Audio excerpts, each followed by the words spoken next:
안녕하세요. 저는 인천에 살고 있는 40대 남자입니다. 근래에 제가 겪은 일을 친구에게 말하니 당장 채널에 사연을 보내라고 해서 용기 내서 보내봅니다. 듣는 분들이 많은 이곳에 제 이야기를 하면 좀 더 가벼운 마음으로 새로운 시작을 할 수 있겠죠. 개똥도 약에 쓰려면 없다. 모두 많이 들어본 말이시죠? 이건 제가 제일 싫어하는 말입니다. 왜냐면 전 똥을 만나 새로운 기회를 얻은 사람이기 때문이죠. 저는 30대 초반에 모은 돈으로 자동차 납품 회사를 차렸습니다. 20대에 모은 돈 몽땅 투자해서 시작한 사업은 다행히도 순풍에 돛단 듯 번창해 나갔죠. 쑥쑥 성장하는 사업에 힘입어 정신없이 일에만 매진했습니다. 그러다 보니 사업은 몇 년 사이에 안정기에 접어들었고 제 인생 황금기가 시작됐죠. 저는 사업을 성공하면서 돈도 명성도 얻었지만 그 시기에 무엇보다 저에게 일어난 일 중 가장 좋은 일이 바로 아내를 만난 것이었습니다. 사업 초기에 좀 저렴하게 회사 홈페이지를 외주에 맡기기 위해 알아보고 있었어요. 그때 알게 된 초짜 프로그래머가 바로 제 아내죠. 이제 막 전 재산 부어서 사업 시작한 저와 똑같이 일 시작한 지 얼마 안 된 아내와의 만남. 저희 둘은 동병상련의 처지를 서로 위로하며 가까워졌어요. 아무래도 회사가 불안정한 단계여서 늘 예민하고 불안했던 절 옆에서 잘 보듬어주고 보필해준 게 바로 아내였습니다. 그런 좋은 여자를 놓칠 수 없어 사업 시작 후 좀 먹고 살만해졌을 때 바로 프로포즈를 했어요. 화통한 성격의 아내는 응? 우리 원래 결혼하던 거 아니었나? 이러면서 능청을 떨며 승낙을 했죠. 번창하는 사업과 평생 내 편일 것 같은 여자와의 결혼. 전 일과 사랑 두 마리 토끼를 잡은 행복한 남자였습니다. 제 앞날에 한 점의 먹구름도 드리울 기미가 보이지 않았어요. 결혼 준비도 순탄하기만 했습니다. 장인어른과 장모님은 저희 둘의 결혼을 두 팔 걷고 환영해 허락해 주셨어요. 결혼 전 처음으로 처가에 인사드리러 가는 날 장모님은 정말 말 그대로 맨발인 채로 현관 앞까지 나와서 맞이해 주셨죠. 저 먹이려고 씨암탉 삶아 백숙 준비해서 기다렸다고 하시더군요. 아유, 우리 박서방 먹기도 잘 먹네. 그래, 남자가 그렇게 시원시원하게 먹어야지. 백숙이 정말 맛있어요. 어머님 음식 솜씨가 정말 수준급이신데요. 식당 하시면 매일 손님으로 미어 터지겠어요. 웬만한 맛집 저리 가라고 할 정도예요, 장모님. 어머, 말도 잘하고 역시 성공한 사업가라 그런지 언변도 좋고 우리 딸 복 받았네. 엄마 딸 여기 있어. 사위 말고 엄마 딸도 좀 챙겨. 반찬 봐. 귀한 반찬은 죄다 상우 씨 앞으로 가 있네. 아빠, 이전에 우리 집 식탁에 16첩 반상 올라온 적 있어요? 나 신혼 때도 못 받아봤다. 네 엄마 아주 신났다, 신났어. 예, 사위 사랑은 장모랬어. 넌 가서 시아버지 사랑이나 받아. 우리 회장님 처가 온 김에 몸보신 제대로 시켜야지. 아유, 장모님, 회장님은 무슨 회장님이에요. 장인어른도 두 명의 처제들도 모두 아내처럼 서글서글하고 다정해서 아, 이 가족의 일원이 되면 행복하겠다 싶었어요. 특히나 장모님께서 절 정말 마음에 들어 하셨거든요. 먹는 모습도 보기 좋고 말도 잘하고 든든하고 예의 바르다고 맞사위가 아주 잘 들어왔다고 즐거워하시는 모습을 보니 그 기대에 부응해야겠다는 다짐까지 했죠. 사위 반찬은 장모 눈썹 밑에 있다던데 장모님은 결혼 전부터 제가 혼자 사는 집에 꼬박꼬박 반찬도 보내주곤 하셨어요. 그 덕분에 제 집 냉장고엔 저희 어머니표 반찬보다 장모님표 반찬이 훨씬 더 많았죠. 밖에서 큰일 하는데 먹는 게 부실하면 힘 못 쓴다고 매번 다른 반찬으로 챙겨주시는데 아내가 결혼식 전에 신랑 살찔까봐 걱정까지 했습니다. 그리고 좀 부끄럽지만 결혼 날짜 잡기 전에 아내가 혼전 임신을 하게 됐어요. 전 남사스럽게 다 큰 애들이 조심성 없다고 장모님의 꾸지람을 예상했는데 장모님은 오히려 뛸 듯이 좋아하시더군요. 장모님은 우리 사위 건강하다면서 제 어깨를 주물러 주시는데 솔직히 민망해서 혼났어요. 아이고, 겹경사다, 겹경사. 둘 다 나이도 있는데 어차피 결혼할 사이에 하루라도 빨리 가는 게 낫지. 박서방 걱정 마. 애 낳으면 내가 다 키워줄 테니까. 나 수고비만 챙겨주면 돼. 아내와 저 둘 다 일하면 애는 본인이 봐주겠다고 나서기까지 하셨어요. 수고비 얘기를 덧붙여서 옆에 계시던 장인어른이 주책 부리지 말라고 한 소리 하셨지만 뭐 그 정도는 당연한 거죠. 요즘 항원 육아로 부모님들이 힘들다는 얘기가 많잖아요. 저는 처가의 사랑과 지지를 한 몸에 받으며 아내와의 결혼에 골인했습니다. 아내는 임신으로 신혼 초부터 태교를 시작해 일을 잠시 쉬겠다고 했어요. 밖에서 정신없이 일하고 들어오면 내가 사랑하는 여자가 날 반겨줄 때 느끼는 행복이 이렇게 달콤할지 상상도 못했습니다. 아내가 예쁘면 처갓집 말뚝만 보고도 절한다고 하지 않나요? 심지어 처가 식구들도 저에게 저렇게 잘하니까 결혼 후 아내와 서로 가족 문제로 얼굴 붉히는 일은 단 한 번도 없었어요. 결혼 후 장모님과 장인어른은 저를 다정하게 이름으로 부르시며 새로 아들 생긴 것처럼 대해주시더군요. 상우가 이것 좀 입어봐라. 내가 이 양반 옷 사러 갔다가 네 생각나서 사왔어. 상우가 이거 은희 엄마가 가져다 준 동치미인데 가져가서 한번 먹어봐. 너 동치미 하면 환장하잖아. 장모님은 늘 어딜 가든 뭘 보든 제 생각이 나시는지 옷도 사다 주시고 맛있는 반찬이 생기면 제 입에 먼저 넣어주셨죠. 또 주말에 찾아오면 박서방 편하게 모신다고 평일마다 저희 신혼집에 오셔서 임신한 아내 도와주시고 제가 좋아하는 반찬 싹 준비해서 냉장고도 채워주시고 가셨어요. 아내에게 소분 다 해놨으니까 이대로 박서방 도시락 싸주라고 하시면서요. 바깥 음식 너무 오래 먹으면 속 상한다고 말입니다. 저는 사위를 아들처럼 챙겨주시는 장모님께 보답한다고 두둑이 용돈을 챙겨드리곤 했어요. 바쁜데 돈 잘 버는 사위가 이렇게 효도하는 거죠. 처음에 장모님은 뭘 이렇게 많이 보내냐고 아껴 쓰겠다고 하셨는데 나중엔 이번 달에 나갈 때가 많으니 얼마 더 얹어달라고 하셨어요. 그땐 장모님이 뻔뻔하게 느껴지기보단 드리는 만큼 저에게 잘해주시기도 하고 그만큼 제가 많이 편해지셨구나 생각했죠. 어느 주말에 오랜만에 처가댁에 가서 점심을 먹고 있었어요. 아유, 요번 달엔 왜 이렇게 경조사가 많은 거야. 나갈 돈이 아주 한 바가지네, 한 바가지야. 아까워 죽겠어.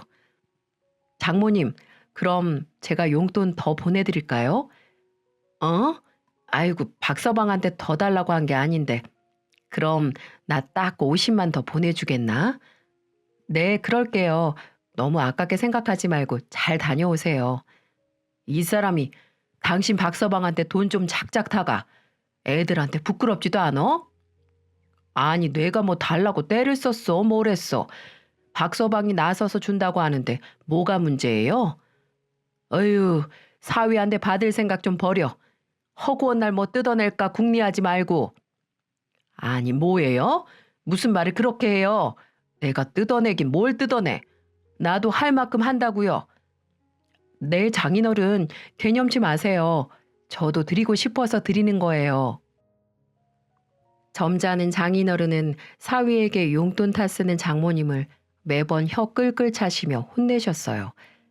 장인어른은 늘 제가 뭐 필요한 거 없으세요? 라고 물으면 됐다, 선영이 입에 들어가는 거나 챙겨 라고 하시며 늘상 딸 생각만 하셨죠. 저한텐 늘 돈 아껴 쓰라고 하시면서요. 제가 장인어른이 정말 좋은 어른, 좋은 아버지라고 느낀 계기가 있었는데요. 아내가 출산 후 병원에 찾아온 모든 가족들이 새로 태어난 아기 보느라 정신이 없었죠. 근데 장인어른은 병실에 들어오실 때부터 출산한 딸만 찾으시고 너무 고생했다고 나가시기 전까지 알뜰살뜰 딸을 챙기셨어요. 그 모습을 보며 저도 태어난 딸에게 저런 다정한 아빠가 되어야겠다고 생각했어요. 딸을 낳고 2년 뒤 또다시 찾아온 축복으로 아들도 생기고 이제 완연히 한 가정의 가장으로 더 열심히 해야겠다고 생각하며 하루하루 성실히 살고 있었습니다.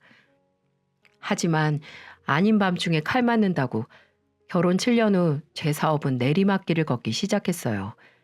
아니 걷는 정도가 아니라 낭떠러지에 떨어지는 수준이었죠. 제 욕심이 과했던 건지 아니면 원래 안 되는 건 언제든 망하는 필연인 건지 너무 무리하게 사업을 확장한 걸까요? 제 사업은 1년간 몇 번의 파산 위기를 넘겼고 저는 남은 직원들 월급을 줘야 했기에 여기저기 돈을 끌어다가 메꿨습니다. 첫째 아이도 초등학교에 들어갈 나이가 돼서 집에 돈 들어갈 일은 더 많아졌는데 혼자서 아등바등 버티다가 도저히 위험을 감수하며 사업을 더 이끌어갈 수 없는 지경에 이르렀죠. 결과는 부도와 파산, 신용불량 신세, 그리고 마지막에 담보로 걸려있던 아파트까지 경매로 넘어가고 말았습니다. 졸지에 바닥에 나앉는 신세로 전락하고 말았어요. 집안 가장이 돼서 먹여야 할 처자식이 있는데 처참하게 실패하고 말았어요. 제가 제정신을 못 차리고 있을 때 제 아내가 제게 이런 말을 해주더군요. 소영 아빠, 이럴 때일수록 정신 차려야 돼. 돈은 있다가도 없는 거야. 난 당신 믿어. 잠깐 쉬었다 간다고 생각해. 당신 지금까지 일 시작하고 제대로 쉬어본 적도 없잖아. 당신이 쉬면 내가 벌면 돼. 그리고 당신 이미 성공해본 사람이야. 처음이 어렵지 2번 못하겠어? 당신 능력 있고 성실한 사람이니까 몇 년 고생하면 다시 빛을 보게 될 거야. 너무 조급하게 욕심내지 말고 천천히 다시 시작하자. 아내는 사업을 접고 위태로운 저에게 용기를 주었습니다. 아, 정말 이 여자와 결혼하길 잘했다 싶었어요. 못난 남편 탓하기는커녕 다시 함께 시작하자고 해주니 전 정말 벼랑에 아슬아슬하게 걸쳐져 있다가 구원이라도 받은 기분이었죠. 하지만 제 사업 실패에 모두가 아내처럼 낙관적인 건 아니었습니다. 저는 근 10년을 끌고 온 꿈을 포기하면서 느낀 고통보다 모든 걸 잃은 저에게 등 돌리는 사람들을 보며 더 힘들었습니다. 당장 아파트가 경매에 넘어가니 살 곳을 찾아야 했어요.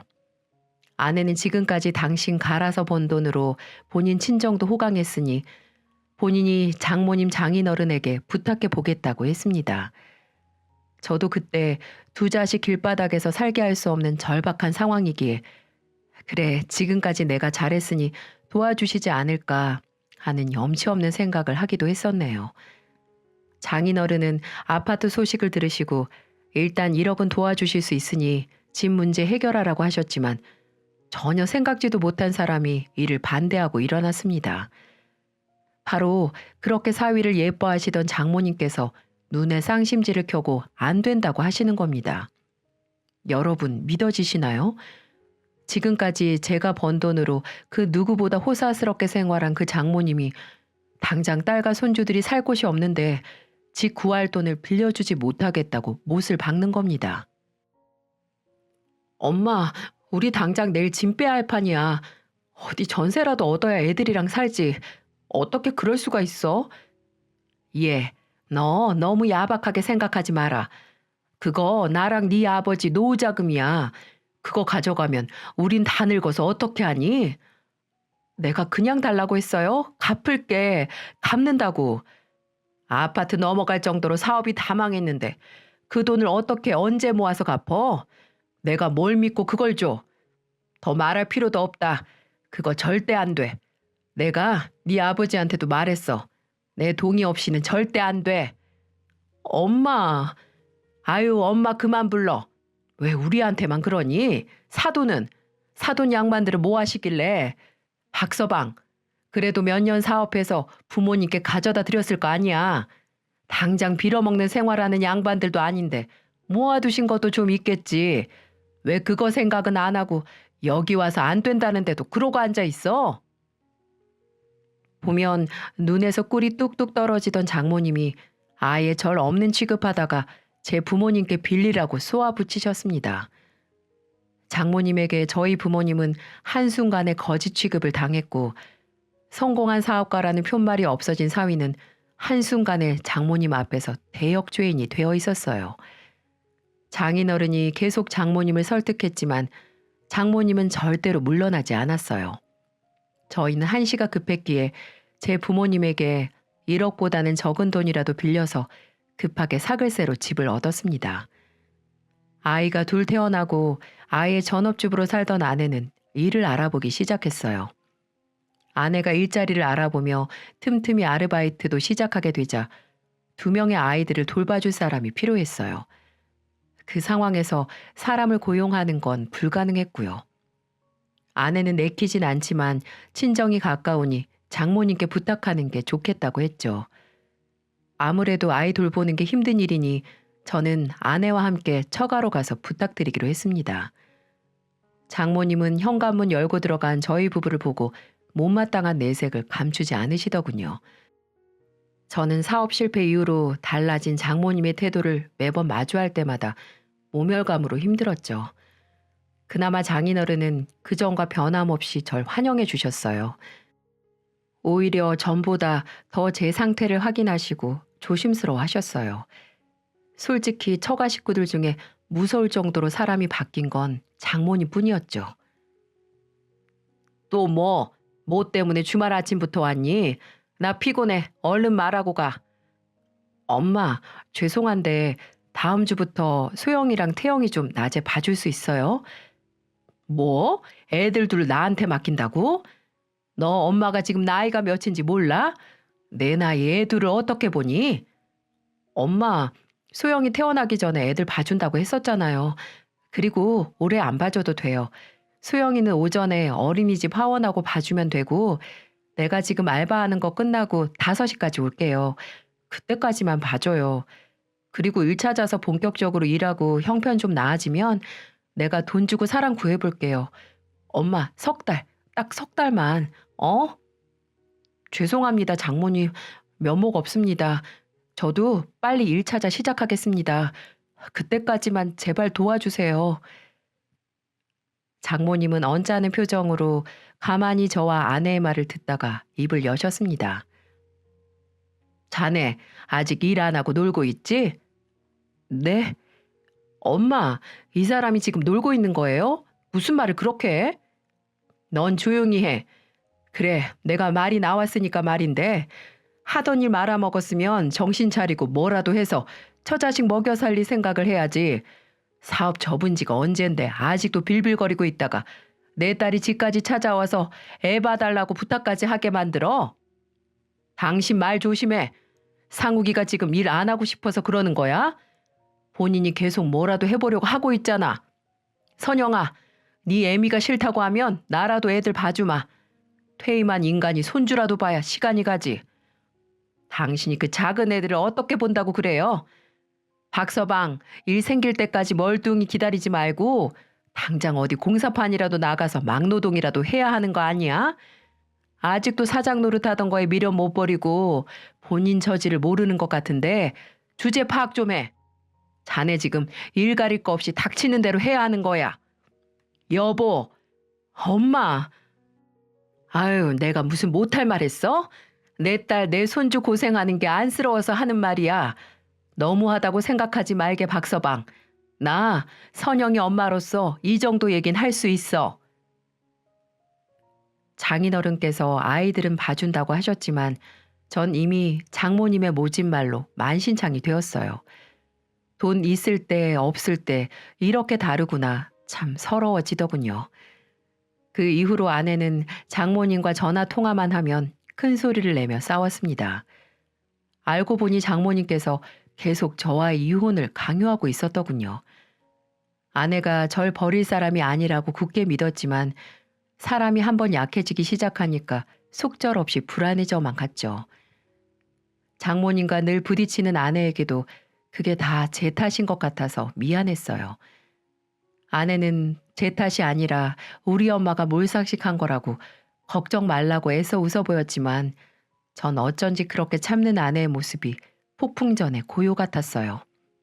그리고 얼마 가지 않아 정말 폭풍이 들이닥치는 일이 생겼습니다. 사업 접고 장모님의 눈총을 받으며 저와 제 아내는 처가와의 교류가 확실히 줄어들었습니다. 하지만 명절에 온 가족 모이는 날은 피할 수가 없었죠. 처제 둘 모두 애들 데리고 온다는데 저희 가족이 우린 안 가겠다 할 수도 없는 노릇이었고요. 온 가족이 모인 처가에서 장모님만 아니면 저에게 눈치 주는 사람도 없었지만 괜시리 주눅드는 건 어쩔 수가 없더라고요. 하지만 아무리 돈이 없어도 오랜만에 만난 조카들에게 용돈이라도 주고 싶었어요. 제가 주섬주섬 지갑을 열어 초등학생 조카들에게 각각 10,000원씩을 쥐어주자 그걸 가만히 보고 있던 장모님 또 가만히 있질 못하시고 한마디 하시더군요. 요즘 애들한텐 10,000원은 돈도 아니야. 알어? 또 시작이구나 했는데 10,000원 받고 감사 인사하던 제일 큰 조카가 말했습니다. 아닌데? 돈인데? 할머니는 나한테 용돈 한 번도 준 적 없으면서. 얘, 너 저번에 할머니한테 무슨 스티커 산다고 돈 받아갔잖아. 꼴랑 3,000원? 할머니, 3,000원보다 10,000원이 더 큰 돈인 거 몰라? 손주한테 한 방 먹고 본전도 못 찾은 장모님은 휙 돌아 다른 곳으로 가버렸습니다. 그래도 제가 처가 가족들에게 잘하긴 했었나 봐요. 애들까지도 저를 도와주니 괜히 코가 시큰해졌죠. 가족들 다 모인 식사 시간에 장모님은 상다리가 부러지게 차려진 먹음직스런 반찬들 내버려두고 다른 걸 밥 반찬으로 씹으시더군요. 네, 바로 접니다. 장모님은 가족들 앞에서 저를 신나게 씹으시며 식사하셨어요. 남자가 주제 모르고 사업 벌리면 안 되는 거야. 난 남의 집 얘기인 줄만 알았는데 아니 우리 딸 얘기가 될 줄 누가 알았겠어. 당신 조용히 하고 밥이나 먹어. 쓸데없는 말이 이렇게 많어. 이 사람은 또 나한테 그러네. 박서방 기분 나쁜가? 이 정도도 그냥 웃어 못 넘기면 안 되지. 그런 정신으로 무슨 일을 어떻게 시작해? 안 그런가? 장모님의 끊이질 않는 모욕으로 식사 분위기가 차갑게 식어서 안 좋았죠. 그리고 제 옆에 아내도 어느 순간 식사를 멈추고 분을 삭히는 게 눈에 보이더군요. 나는 그래도 목돈 따로 모아놨을 줄 알았는데 박서방 씀씀이가 내 생각보다 해펐나 봐. 사업을 몇 년이나 했는데 어디 구멍이 나서 돈이 샜는지 원. 장모님, 그 구멍이 바로 장모님이었어요. 소영이 엄마보다 장모님이 제 돈으로 호사하셨죠. 전 아내가 먼저 나서기 전에 제 선에서 적당히 대응했습니다. 장모님은 그저 못난 사위에게 분풀이하는 게 목적인 사람이니 머리 아프게 대답할 필요도 없었고요. 참나, 말하는 것 좀 봐. 내가 뭐 얼마나 썼다고 이제 와서 그러나? 그리고 그거 내가 달라고 했어? 자네가 마음으로 줬지. 네, 생활비 한 번 드리면 일주일도 못 가 다 쓰시는 거 제가 아니까 먼저 드렸죠. 장모님, 이런 사위가 어디 있습니까? 제가 소영 엄마한테 명품백을 그렇게 사준 적이 없는데 장모님한테는 한 트럭은 사다 드렸죠. 그래, 우리 상욱이가 당신 허영심 맞춰주느라 고생했지. 차라리 지금 상욱이 사업 쉬면서 당신 사치 부리는 거 줄어든 게 낫지. 뭐 가방이나 옷이 그렇게 필요한지. 당신은 어디 나갈 곳도 많지 않은 사람이 매번 새 걸 사고 앉아있어. 나중에 저승 가서도 다 못 쓰겠어. 맞아 형부. 저 아직도 형부가 신혼여행 때 사다 주신 지갑 잘 들고 다녀요. 좋은 거라서 오래 쓰게 되더라고요. 본인 뜻대로 가족들이 동조해서 제 흉을 볼 줄 알았는데 그게 안 되니 단단히 심통이 난 장모님은 식사가 끝날 때까지 입을 꾹 다물고 있더군요. 아니, 담은 줄 알았습니다. 장모님은 식사 후 가족들이 모여 과일을 먹는 자리에서 무릎에 제 아들을 앉혀놓고 말했습니다. 태영아, 넌 절대로 아빠처럼 사업 크게 벌렸다가 낭패 보면 안 된다. 낭패가 뭐예요? 사업이 망했다는 거야. 그래서 태영이 지금 매일 엄마랑 떨어져서 낮에는 할머니 집에 있는 거잖아. 태영이는 아빠처럼 사업했다가 실패하지 말고 우리 소영이는 아빠 같은 남자 만나다가 팔짝 꼬지 말아야 돼. 참나, 애들을 붙잡고 하는 소리가 정말 가관이었습니다. 장인어른과 제가 장모님에게 뭐라고 얘기를 꺼내기도 전에 거실 바닥으로 과도가 날라와 내동댕이 쳐졌어요. 사과를 깎고 있던 아내가 참지 못하고 폭발하고 만 거죠. 아내는 탁자에 있던 깎아놓은 과일 접시마저 뒤집어 엎어버렸습니다. 와장창 하고 거실 바닥으로 접시가 굴러 떨어지는 소리도 들렸죠. 여보, 얘는 위험하게 뭐 하는 짓이야? 엄마, 도대체 왜 그러는 거야? 사람이 하는 일 좀 안 됐다고 이렇게 무시할 수 있어요? 사업 망하기 전엔 우리 사위 하면서 반찬 만들어 먹이던 사람이 어떻게 이렇게 사람을 개무시해? 돈 좀 잃었다고. 그게 돈 좀이냐? 크게 한다고 떵떵거리던 사람 말아먹었는데 그럼 내가 좋은 소리가 나와? 저 사람이 언제 떵떵거렸어? 회장님 사이 들였다고 동네 아줌마한테 떵떵거리던 거 엄마야. 저 사람 돈으로 산 명품 옷, 가방, 반지까지 주렁주렁 달고 동네에서 아주 왕처럼 행세한 게 바로 엄마라고. 이제 그거 못하니까 아주 배알이 꼴려 미치겠어요? 너 말하는 꼰세하고는 내가 뭐 엄마 닮았나 보지. 엄마 닮아서 사람 치부 칼로 팍팍 후벼 파는 소리밖에 못하나 보지. 내가 이 사람 얼굴 보기 창피해 죽겠어. 사람이 어쩜 그렇게 뻔뻔하고 염치가 없어? 엄마가 이 사람한테 받아먹은 게 얼만데 이제 그거 못 받는다고 화풀이 하는 것도 아니고. 나 이제 엄마 안 봐. 엄마가 우리 집으로 와서 나랑 이 사람 우리 애들한테 사과하기 전까지 여기 다시는 안 오니까 알아서 해요. 평생 큰딸 얼굴 안 보고 살던지. 여보 일어나. 애들아 가자. 그 난리 이후에 저희 가족은 처가의 발길을 뚝 끊었습니다. 이제 받아먹을 게 없는 사회니까 아쉬운 거 없는지 장모님도 한 통의 연락도 없으셨죠. 나중에 장인어른께서 저에게 한번 찾아오셨습니다. 그날 일 못난 아내 대신해서 본인이 대신 사과한다고요. 장인어른이 대신 사과할 일이 아니니까 전 오히려 죄송스럽기만 했죠. 근데 그날 장인어른이 전해주시길 장모님이 제 사업이 망한 후에 그렇게 힘들어했다고 하시더라고요. 그리고 그 이유가 참으로 가관이었습니다. 첫 번째 이유는 제가 매달 보내드리던 생활비 현금 70만 원을 못 받는다고 그렇게 억울해 하셨다고 하네요. 두 번째 이유는 제가 드린 카드로 매달 끊었던 피부과 시술권 이제 못 받게 생겼다고 우울해 하셨다고 합니다. 참나, 솔직히 지금까지 매달 받을 수 있던 것만으로도 고마워해야 하는 거 아닌가요? 세 번째는 장모님이 몰던 낡은 레일을 그랜저로 바꿔드리기로 한 약속 못 지켰다고 전 일 접고 타던 차도 중고로 팔아버렸는데 맡겨둔 것도 아닌 새 차 못 받는다고 그렇게 사위를 들들 볶으신 거죠. 마지막으로 이게 결정적인 거라고 하셨는데요. 바로 동네 친구분들에게 창피하다는 이유였습니다. 어찌나 동네방네 제 자랑을 하고 다니셨는지 제가 하던 자동차 자재 회사를 무슨 국내에서 제일 큰 자동차 회사 마냥 부풀려서 말하고 다니셨나 봐요. 그렇게 성공한 사위 등에 업고 떵떵거리는 게 취미였던 사람이 그지 못하게 됐으니 실제로 병이 나서 며칠 몸져 누웠다고 하더군요. 아, 정말 상상 이상으로 꼴값 아닌가요?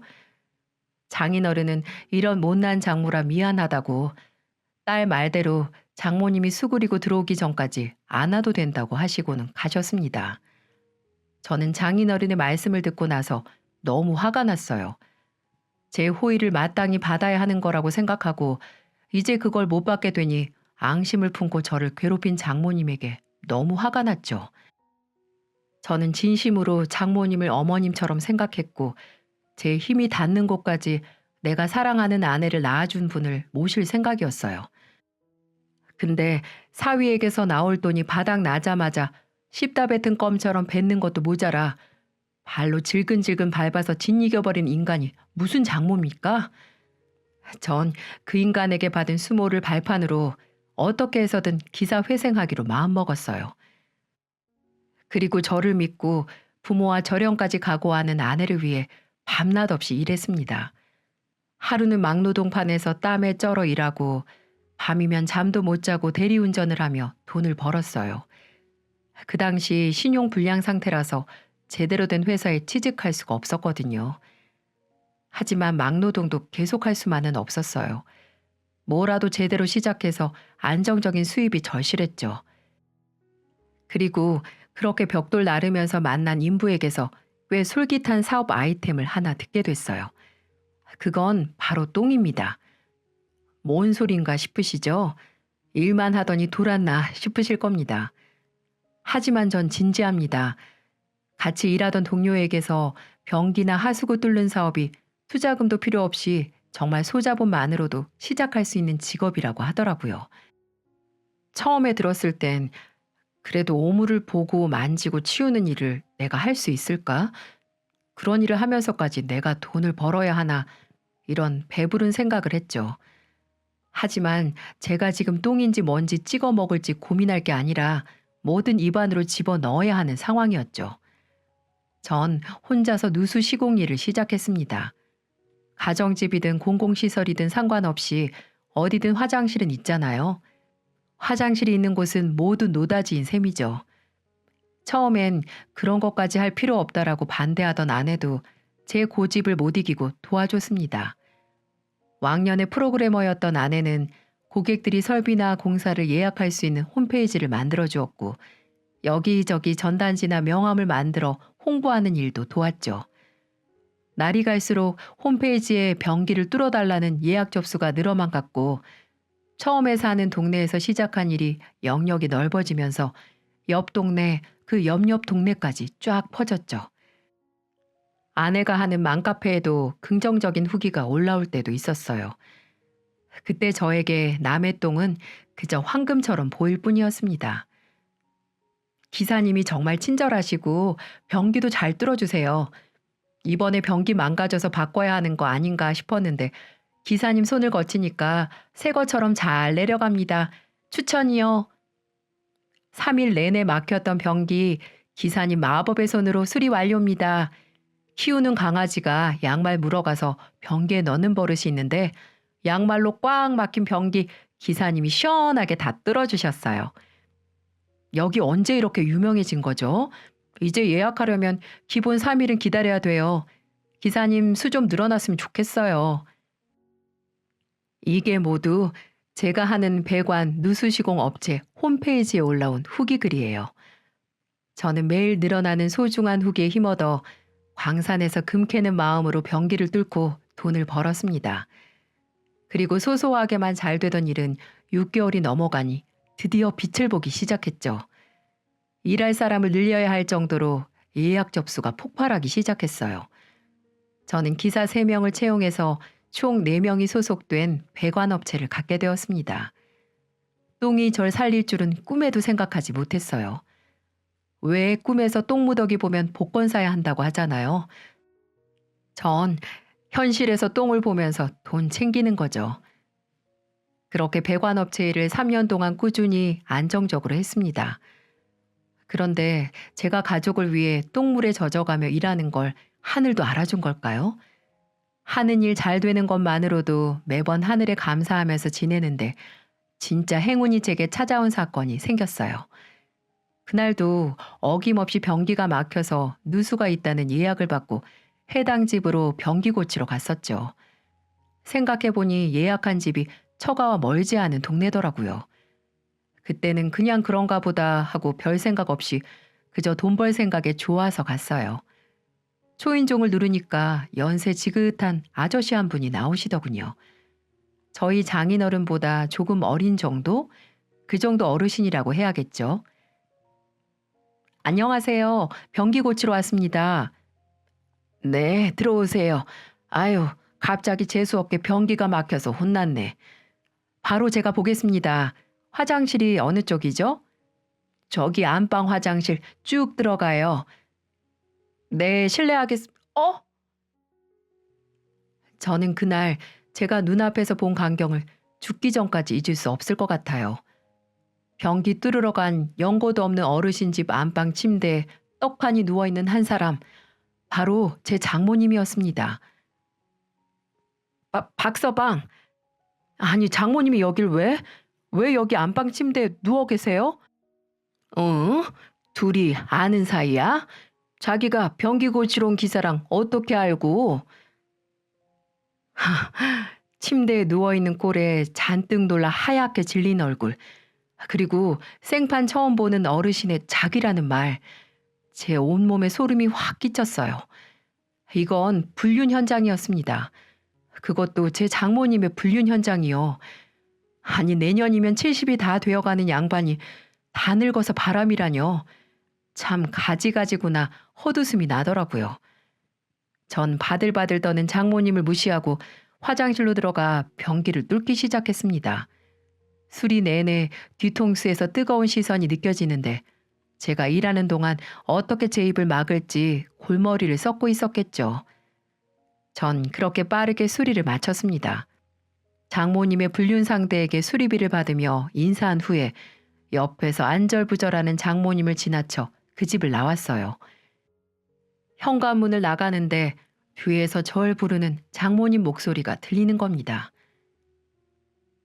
박서방, 상우가. 사업 망하고 나선 불러주지도 않던 이름, 본인 바람 현장 들키니까 참으로 애절하게 부르더군요. 상우가 내 말 좀 들어봐. 전 제 앞길을 거의 무릎 꿇어 막는 장모님을 세상 한심한 눈빛으로 쳐다봤습니다. 왜요?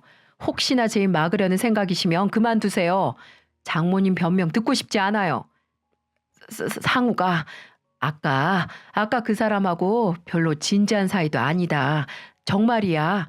내가 요즘 너무 외로워서 그랬어. 너도 알잖니. 선영 아빠 무뚝뚝하고 말도 없는 거. 내가 평생 그 인간이랑 사니까 도저히 못 참겠어서. 장인어른 핑계 대지 마세요. 오히려 장인어른이 장모님 참아주면서 산 거 여기 모르는 사람 없어요. 그리고 진지한 사이도 아닌데 그렇게 내 집처럼 안방 침대에 편하게 누워 계셨어요? 제가 아는 진지한 관계 뜻이 언제 바뀐 거죠? 그래, 내가 미쳤어. 내가 잠깐 미쳤었다. 근데 어차피 금방 헤어질 거였어. 만난 지도 얼마 안 됐고 나 정말 정신 차리고 헤어지려고 했다, 상우가. 이번 일 한 번만 넘어가 주면 내가. 장모님이 저 사업 망하고 어떻게 하셨는지 기억이 안 나시나 봐요. 저한테 감히 부탁을 하는 걸 보면 상우가 내가 한 번만 눈 딱 한 번만 감아주면 그 은혜 평생 잊지 않을게. 일 가족들이 알면 나 정말 못 산다, 상우가. 너한테 모질게 군 것도 내가 평생 반성하는 마음으로 너랑 선영이한테 잘하면서 살게. 제발 상우가 내가 뭐든지 다 할게. 평생 반성하고 은혜를 잊지 않겠다는 장모님의 말에 여러분은 믿음이 가시나요? 사람은 본판이 달라지지 않는다는 게 진리죠. 전 가증스럽게 제 앞에서 싹싹 빌며 본인의 추악한 불륜을 모른 척 해달라는 장모가 무섭기까지 하더군요. 이걸 함구하는 건 제 아내에게도 장인어른에게도 못할 짓이었습니다. 그리고 저 뻔뻔한 인간은 제가 장인어른에게 암만 가서 말한다고 해도 잡아댈 인간이라는 생각이 들더군요. 전 두 손 싹싹 비는 장모님에게 말했어요. 저랑 선영이가 장모님에게 당한 수모가 몇 번인데요. 등골 빼먹을 사이 먹을 골수 없어지게 되니까 뼈다구 버리듯 버리셨잖아요. 그건 아시고 있죠? 그래, 내가 다 잘못했다. 내가 미친년이지. 그걸 아시는 분이 모가지 뻣뻣하게 들고 부탁을 하시나요? 머리가 너무 높이 있는 거 아니세요? 부탁하려면 제대로 하시던가요. 장모님은 여기가 밖이란 걸 싹 다 잊은 사람처럼 냅다 이마를 아스팔트 도로 위에 쳐박았습니다. 이렇게 들키는 걸 무서워하시는 분이 무슨 깡으로 이 나이에 불륜을. 전 장모님이 땅에 고개를 쳐박고 있는 틈에 휴대폰을 들어 동영상 기능을 틀었어요. 그리고 녹화를 시작했죠. 저한테 뭘 부탁하신다고요? 오늘 나 딴 남자 집 침대에서 발견한 거, 그거 좀 제발 모른 척 좀 해주렴. 그럼 그 남자랑 정리하실 거예요? 그럼 당연하지. 원래 바로 헤어지려고 했어. 상우가 부탁이다. 오늘 일 우리 가족 아무도 알면 안 된다. 전 필요한 부분을 모두 건지고 조용히 휴대폰을 집어넣었죠. 그리고 대놓고 곡소리로 우는 장모님에게 고개를 들라고 했습니다. 저도 지금 많이 당황스러워서 생각을 좀 해봐야겠어요. 근데 너무 기대하지 마세요. 상우가 이번 한 번만 딱 봐주면 내가 정말 너한테 잘할게. 나 좀 믿어주렴. 필요 없어요. 앞으로 장모님 얼굴 볼 일도 없는데요. 전 그 말을 끝으로 뒤돌아갔습니다. 주차된 차로 돌아가는데 장모님이 제 모습이 시야에서 사라질 때까지 보고 있는 게 등으로 다 느껴지더군요. 솔직히 장모님 말대로 장인어른과 가족들에게 사실대로 말하는 걸 고민하긴 했어요. 정말 장모님이 그 남자와 바로 헤어진다면 괜히 아내가 바람났다는 고통을 장인어른에게 안겨줄 필요가 없으니까요. 하지만 전 장인어른이 장모님에게 평생 속으면서 사는 걸 두고 볼 수 없었습니다. 장모님이 진심으로 반성을 안 할 수도 있고 또다시 바람을 안 피운다고 장담할 수 없으니까요. 저는 장인어른에게 말하기 이전에 아내에게 먼저 찍은 동영상을 보여주며 장모님의 불륜을 알렸습니다. 아내는 정말 힘들어했어요. 본인 어머니에게 참을 수 없는 분노를 느끼고 아버지에 대한 연민으로 힘들어했죠.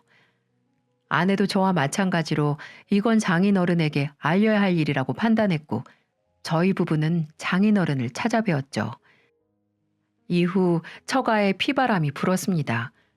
아내의 불륜을 알게 된 장인어른, 안에서는 무서운 괴물이 눈을 뜨고 만 거죠. 장인어른은 냅다 장모님의 머리카락을 붙잡고 가위로 잘라버리셨어요. 배우자의 배신에 장인어른은 제정신이 아니었습니다. 처제들까지 와서 장인어른의 폭주를 막았지만 저희들 중 누군가가 계속 처가에 있을 순 없었죠. 저희가 집으로 돌아가면 그때부터 장인어른의 울분에게 온 폭력이 시작됐습니다. 나중엔 처가에 갔던 저희들이 집으로 돌아가려고 하면 장모님께서 무릎 꿇고 말렸습니다. 너희 가면 오늘은 정말 맞다가 죽을 수도 있다고 가지 말라고 싹싹 비셨어요. 그러다 처가로 가정폭력 신고가 경찰에 접수됐고 이성을 잃었던 장인어른은 경찰에 연행되셨어요. 가정폭력 이력은커녕 딱지 한 번 떼인 적 없던 장인어른은 권고 조치로 훈방되셨지만 처가에서 벌어지는 악몽은 끝나지 않았습니다. 그렇게 남편에게 맞은 장모님이 정신 차리고 반성하셨을까요? 아니죠. 불똥은 엉뚱한 곳으로 튀었습니다. 바로 언제나 만만한 저였죠. 네가 말하는 바람에 이렇게 된 거잖아. 이 육실을 놈. 내가 처음부터 널 가족으로 맞았으면 안 됐어. 이 빌어먹을 놈. 애초에 네 사업 망하지만 않았으면 나 우울증도 안 왔을 테고 그럼 외로워서 다른 사람 만날 생각조차 안 했겠지. 네 놈이 내 인생을 망친 거야. 기대도 하지 않았지만 장모님에겐 본인에게 일어난 나쁜 일의 원인은 언제나 저더군요. 전 장인어른에게 맞는 장모님에게 도움의 손길을 주고 싶지 않았습니다. 아예 아내의 처가 문제에는 신경 끄기로 했죠. 아내와 처제들은 장인어른의 정신 상태가 점점 피폐해지니 장모님과의 이혼을 권유했어요. 장모님 얼굴 계속 보고 살면 오히려 장인어른이 화병으로 먼저 잘못될 것 같다고 말이죠. 긴 악몽 끝에 장인어른은 장모님과 이혼을 하셨고 장모님은 장인어른에게는 물론 세 딸에게도 버림을 받았습니다. 평소 지금까지 제대로 된 부모 노릇, 어른 노릇도 못하던 사람이 아버지 배신하고 불륜이라니 아내와 처제들도 질린 거겠죠. 그래도 낳아준 자식 도리는 해야 한다고 딸 셋이 장인어른 사는 곳에서 멀리 있는 작은 월세방 하나 마련해드렸어요. 그리고 전 아내에게 그래도 돌아가시면 장례식은 치러드리자고 의견을 맞췄습니다. 월세방에서 혼자 외롭게 지내는 장모님은 아직까지 딸들과 손주들 생일이나 명절을 핑계로 전화를 계속 해오고 있어요. 하지만 받은 사람이 한 명도 없죠. 처제가 동네 사람에게 장모님과 친하게 지내던 친구 한 분이 어느 지하철 역 앞에서 나물 파는 사람이 수영이 할머니 닮았다고 한 걸 들었다고 하던데 뭐 모르는 일이죠. 본인 이익에 맞춰 극명하게 사람을 대하는 못된 사람이 천천히 지 성깔에 겨워 파멸하는 모습을 본 기분입니다. 장인어른은 아직 충격에서 완전히 헤어나오지 못하시고 계시지만 그래도 점점 나아지고 계세요. 괜찮아지실 때까지 저희 집에서 모시기로 했습니다. 갑자기 혼자 살게 되면 너무 버거우실 것 같아서요. 장인어르신만 원하신다면 괜찮아지셔도 쭉 저희가 모실 생각입니다. 똥이 사람 인생을 바꿀 줄 누가 알았겠어요. 똥도 저도 몰랐죠. 저는 똥으로 인생의 두 번째 기회를 얻었고 똥으로 저를 이용하고 모멸감을 주던 인간의 최후를 보았습니다. 제가 똥 만지는 일을 시작하지 않았다면 새로운 기회도 얻지 못했을 테고 장모님의 불륜 현장도 잡지 못했겠죠. 똥물에 튀길 놈, 똥바가지를 쓰다. 이런 속담은 이제 저에게 큰 행운이 올 사람, 큰 행운을 받는다는 뜻이 되어버렸어요. 대체 왜 똥이라는 단어만 들어가면 안 좋은 말이 되는지 모르겠다니까요. 똥이 그 사람의 건강을 볼 수 있는 지표인데도 말이죠. 가족을 위해 똥오줌 가리지 않고 뭐든 노력하면 하늘이 도와주는 것 같습니다. 여러분, 혹시 큰 실패를 하고 좌절을 만나시더라도 포기하지 마세요. 사람이 사람 굿이라고 가족들 먹여 살릴 수 있는 자리는 어디에든 있습니다. 한 회사의 사장이란 자리도 남의 집 변기 뚫으면서 돈 버는 자리도 금판 돈도 돈이고 똥판 돈도 돈이잖아요. 내가 사랑하는 가족이 편안하게 잘 살 수만 있다면 뭐가 문제입니까? 저는 제 가족이 따뜻한 집에서 먹고 싶은 거 먹으며 걱정 없이 살 수 있게 해준 똥에게 고맙습니다. 지금까지 제 긴 이야기 들어주신 분들 감사합니다. 모두 건강하세요.